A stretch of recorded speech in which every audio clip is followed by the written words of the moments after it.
The ASMR unboxing is done, so let's get this light set up and see what it can actually do. Assembly starts by carefully feeding the wire into the main body and sliding the lamp head into place.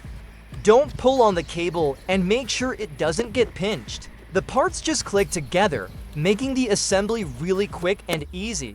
The light starts charging as soon as it's exposed to light, and the flashing green indicator lets you know it's charging.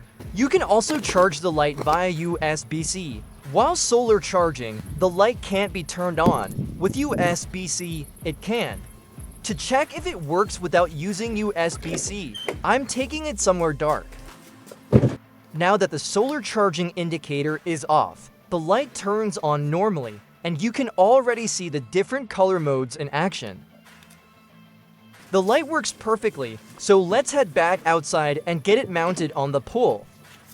My pole has a round top rail, so I'll be using the above-ground installation method.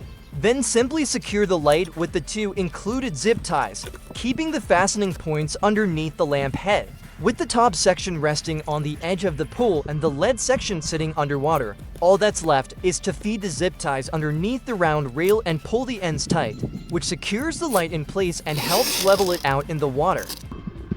Once everything is in place, check that the light is stable and positioned correctly.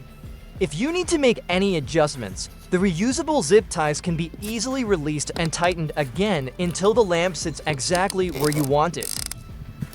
For a cleaner look and to keep the loose ends safely out of the way, you can simply tuck them underneath the horizontal frame supports. And that's it, the light is installed, secure, and ready for the night.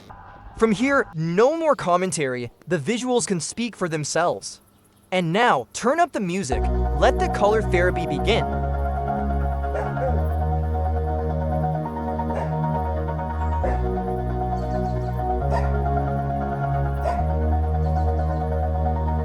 All this time, I've been holding on so tight, 'cause all that I do was easy to use.